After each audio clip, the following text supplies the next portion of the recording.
আহিছিলোঁ মই জালুগুটি মানে সোণালী জয়ন্তী বৰ্ষৰ সামৰণি মহোৎসৱ আৰু ইয়াত আহি ভাল লাগিলে আৰু এবাৰ বহুত ডাঙৰকৈ পতা হৈছে।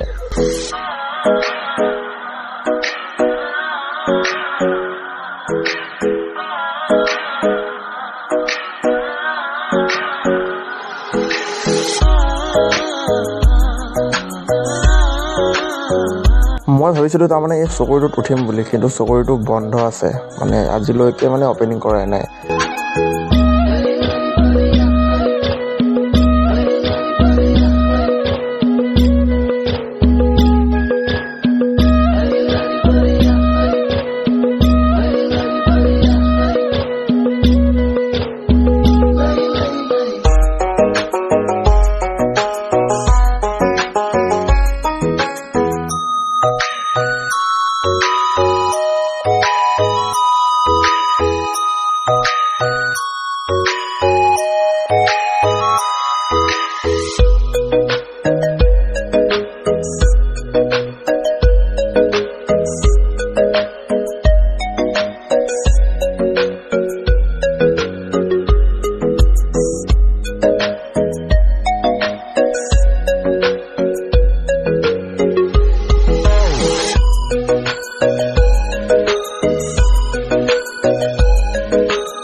ভিডিঅ'টো আছিলে ইমানে। ভিডিঅ' চাই যদি ভাল পালে লাইক, শ্বেয়াৰ, কমেণ্ট লগতে ছাবস্ক্ৰাইব কৰি থৈ যাব আৰু